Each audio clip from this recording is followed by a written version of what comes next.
Today, a Democracy Now! Special. I'm Amy Goodman. As the Supreme Court overturns Roe v. Wade, we spend the rest of the hour looking at the fight for reproductive rights. On June 24th, the conservative court ruled 6-3 in the case Dobbs v. Jackson Women's Health Organization to uphold a Republican-backed Mississippi law that bans abortion after 15 weeks of pregnancy, while voting 5-4 to completely overturn Roe v. Wade. As protests continue across the country, we turn now to my conversation with two leading legal scholars who I spoke with after the ruling came down. Kathryn Kolbert is co-founder of the Center for Reproductive Rights. She argued the landmark Supreme Court case, Planned Parenthood versus Casey, which upheld Roe in 1992. She's co-author of Controlling Women, What We Must Do Now to Save Reproductive Freedom. And Michele Goodwin's chancellor's professor at University of California, Irvine School of Law, host of the Ms. Magazine podcast on the issues with Michele Goodwin, and author of Policing the Womb, Invisible Women and the Criminalization of Motherhood. Her piece for the New York Times is headlined, "No Justice, Alito. Reproductive justice is in the Constitution." I began by asking Professor Goodwin for her response to the Supreme Court overturning Roe v. Wade. Well, it's good to be back with you, Amy, on the show. The decision itself, just as we saw with the leaked draft, has many errors, omissions. It has a selective, if not opportunistic, reading of American history. It does not center in all of its claimed originalism and all of its claimed textualism. Interestingly enough, it avoids the 13th Amendment. It even avoids the first sentence of the 14th Amendment. And here's what my New York Times piece was about. It was that when Congress abolished, through the ratification of the 13th Amendment, abolished slavery and involuntary servitude, they were not abolishing that just for Black men. They very well understood that involuntary servitude for Black women in the United States meant involuntary sexual assaults, rapes, and then the reproduction after that, as Black women were forced to labor, not only in the fields, but also labor under the weight, a different kind of shackling of slavery, which was sexual subordination and reproduction. This was very well known. The abolitionist in Congress who led the way for the 13th Amendment spoke and wrote about this. Massachusetts Senator Charles Sumner was nearly beaten to death in the halls of Congress 2 days after giving a speech about the raping of Black women. Sojourner Truth spoke to it. I mean, it was clear, the New York Times, there were articles about it. So the very idea that there was no one thinking about involuntary servitude as being consistent with involuntary reproduction is just absurdist. It was written about everywhere. Everyone knew this as being one of the devastating effects of American slavery, and it was abolished with the 13th Amendment. And then later on with the 14th Amendment,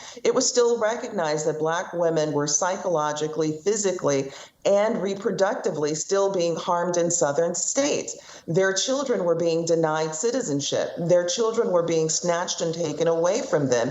And the 14th Amendment was therefore then ratified. The piece goes into depth in all of these categories to give an education to the Supreme Court and to our country to remember this, because otherwise Black women have been essentially erased from the Constitution. And by erasing Black women from the Constitution, we ultimately erase all women from the Constitution, because the 13th Amendment and 14th Amendment not only freed Black women from these bondages, but it also freed white women from these bondages. None of this is given any kind of reading by the originalist and textualist on the Supreme Court, who seem to ignore all of that and have now rendered us to a country where there are free states, where individuals can be free in their bodies, and also those where it is non-free. And one can't help but understand this as being so consistent with the patterns of slavery and Jim Crow in the United States. And let's talk about the trajectory right through to now. People of color are most affected by the lack of health care that will be available when abortion is outlawed in state after state. Can you talk about the Duke study about Black maternal mortality and how much higher it is than for white people who are pregnant? Well, I'm glad that you mentioned that, because what is also alarming in this opinion and also in the draft opinion is how it gives no regard to facts, concurrent facts. The United States ranks 55th in the world in terms of maternal mortality. It is not in league with Germany, France, its peer nations. Instead, it's in peer company with nations that still publicly lash and stone women. In 2016, the Supreme Court's own record showed that women were 14 times more likely to die by carrying a pregnancy to term than by having an abortion. Once we flash what this looks like in terms of race, then we really get a sense of the horror that's behind all of this. And again, with the Supreme Court deciding that it would pay no attention to it. So in Mississippi, we're looking at 118 times Black women more likely to die 118 times by carrying a pregnancy to term than by having an abortion. According to Mississippi's own data from their Department of Health, a Black woman, 80% of the cardiac deaths in that state occur to Black women. Black women don't make up 80% of the female population in the state, but are 80% of the cardiac deaths during pregnancy. And nationally, they're 3.5 times more likely than white counterparts to die due to maternal mortality. But Amy, that's not all. If you actually look at certain counties within these anti-abortion states, then you see that Black women may be 5 or 10 or 15 times more likely to die by being forced to carry a pregnancy to term than by being able to have the medical care of an abortion. And it's just that glaring and alarming. And what's so stunning about it is that the Supreme Court gives no consideration to this data. Kitty Kolbert, you argued Planned Parenthood versus Casey before the Supreme Court 30 years ago in 1992. Roe was reaffirmed in that case. This was about, what, spousal consent, men having to give women their consent for an abortion? It was that and a number of other restrictions in Pennsylvania law that were upheld. But I think strikingly in 92, we expected the court to do exactly what they did here. And they didn't, because Justice Kennedy changed his vote at the last minute. But as a result of Casey, while it preserved legal abortion in all states across the country, it meant that many women, particularly Black and brown women, women who are poor, women who lived in rural areas, women who were young, had very, very difficult times obtaining abortions because of the restrictions that it permitted. Now, unfortunately, today, as a result of this ruling, those same women will suffer much, much more because their ability to obtain abortion will be totally circumscribed. It's a really devastating opinion, one in which all of us need to be as angry as we can be and to channel that anger to making a difference and changing what the court has done through the legislative process. And how do you do that? I mean, through the legislative process, now the former Vice President, Mike Pence, is calling for Congress, the legislative process, to pass a nationwide abortion ban. And they could do that. They could do that if they take control of the House of Representatives and the Senate. With a Republican president after 2024, they could easily do that. And Mitch McConnell has said it's on the table. It's something that they will consider, which is just McConnell speak for we're going to do that.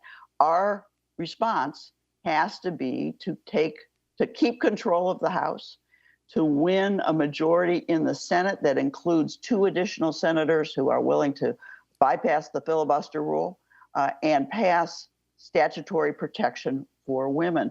But the reality is that states are also a huge impediment on this issue. As you said earlier, 26 states are expected to ban abortion within the next couple of weeks or months. That means that 40% of women of childbearing age or more will be affected. We're talking about hundreds of thousands of women who will be seeking abortions for their unintended pregnancies, having to travel hundreds and hundreds of miles to safe states. And this is no way to provide health care. This is no way to live in a democracy. And it's because the ultra-conservative justices have taken back the Supreme Court and frankly have imposed their own ideological biases against all the rest of us. It's a devastating ruling, and one in which our anger is appropriate and certainly should be heeded to make sure that we can switch this around. Now, let's talk about this moving pregnant people from one state to another to have an abortion. The concerns of a number of abortion funds, like one in Texas, corporations who said they'll do this, they'll pay for this. Not clear that their workers would want to make it known to the corporation that they were pregnant, but abortion funds, for example, going inactive now, right at the time where they could get a lot of money, a lot of support all over the country, because they're terrified that it means aiding and abetting. Can you clarify this? Or is the lack of clarity is the plan, that people will be afraid to do this, organizations will be afraid to do this, but it's not actually codified in law, the ban on that? Depend state by state. Because some states, like Texas, prohibit aiding persons to self-manage their care. It's not clear whether it also would prohibit women from traveling and aiding the travel. But the point is, you're absolutely right, Amy, is the vagueness really scares people from taking action. And let's remember there's like three things that are likely to happen. First, it's women who could travel, and frankly, it is women with means who are most likely to travel. Women who have the resources to be able to get on a plane or to drive 250 miles. Other women will self-manage their abortion by taking abortion pills. And they will get them in a variety of ways, either through the internet or through prescriptions from foreign countries and, mailing them from India or other pharmacies, or going to Mexico or going to Canada, or frankly, going to their friend who lives in Missouri and asking them, or I mean, not Missouri, but going to California to their friend and asking for the pills there. I mean, there's all kinds of ways to self-manage your care, but the problem, and I think Michele can talk about this even more graphically than I, is that many of those women will subject themselves to the potential of criminal prosecution, either for self-managing their care and getting the drugs illegally, or the people who are aiding or helping her to get information and to get the appropriate care. I think that we need to stand up and say, this is not all right.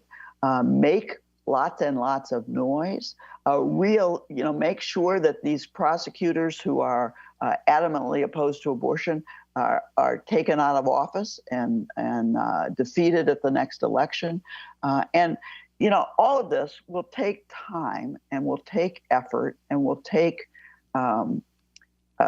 many, many millions of Americans standing up for our liberties. It's possible. We have to start now. Let me go to the tweet of Alexandria Ocasio-Cortez, Congresswoman from New York. This is a concise overview about the possible ways to respond. Restrain judicial review, expand the court, clinics on federal lands, expand education and access to Plan C, repeal Hyde, hold floor votes codifying Griswold, Obergefell, Lawrence, Loving, etc. Vote on Escobar's bill protecting clinics. We can do it. We can at least try, she said. Let me put this question to Professor Goodwin. One of the points she makes, and that Senator Warren has made, along with 25 other elected representatives, is this idea of providing abortion on federal land called federal enclaves, where there are often hospitals on military bases, two pregnant people in red states. Can you explain what this is about? Sure. It's an interesting point because in her confirmation hearings, Justice Ruth Bader Ginsburg spoke about a client that she represented. It was Captain Kathy Strzok.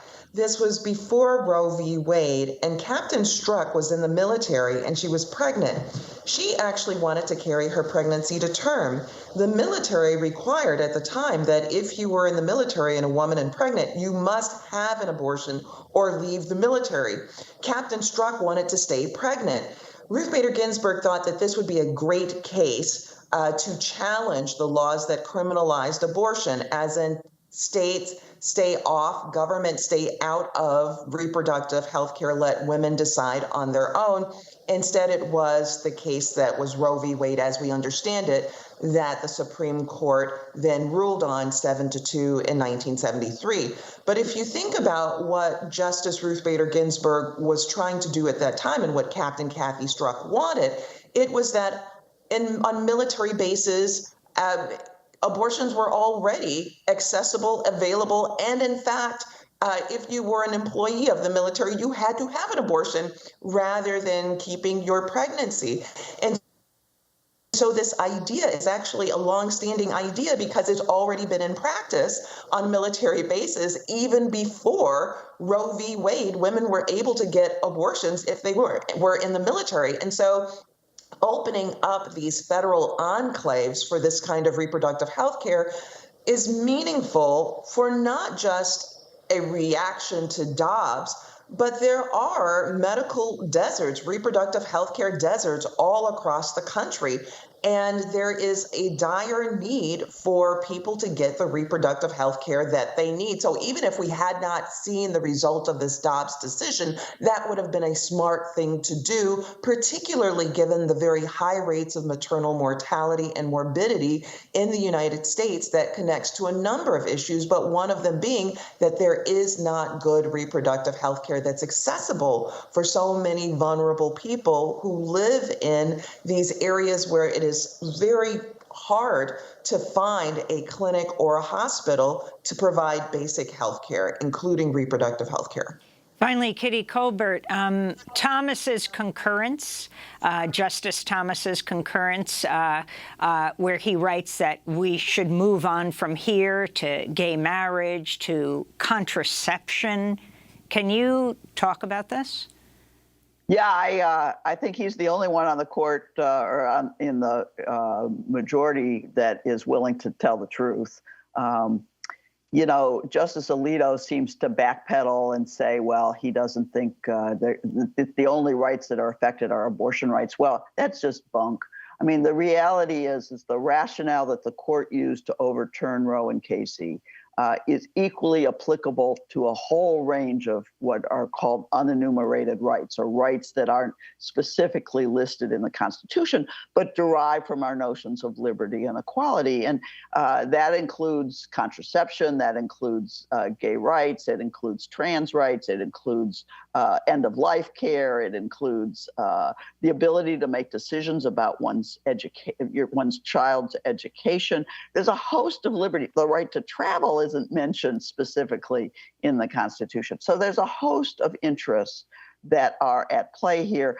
Interestingly enough, Justice Thomas didn't mention the right to marry a person of a different race, maybe because it affects him personally, as opposed to all these others that are just, people he doesn't care about.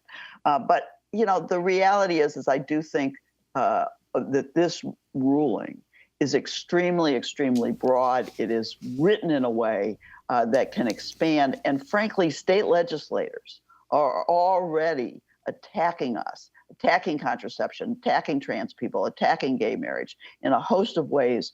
Those attacks will make their way to the Supreme Court. And frankly, I think this court is likely to expand the ruling significantly. And we just have 30 seconds, Kitty Kolbert, but the message that you have devoted your book to, that you are commenting after the overturning of Roe, the subtitle of the book, What We Must Do Now to Save Reproductive Freedom, the most important things people can do?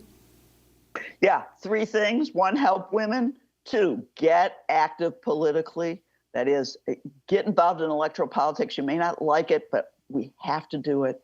And most importantly, make some noise, because, of course, we can't let them continue to take away our rights without saying defiantly that this is not okay. That was Kitty Kolbert.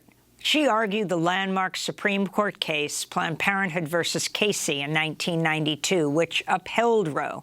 She's author of Controlling Women, What We Must Do Now to Save Reproductive Freedom.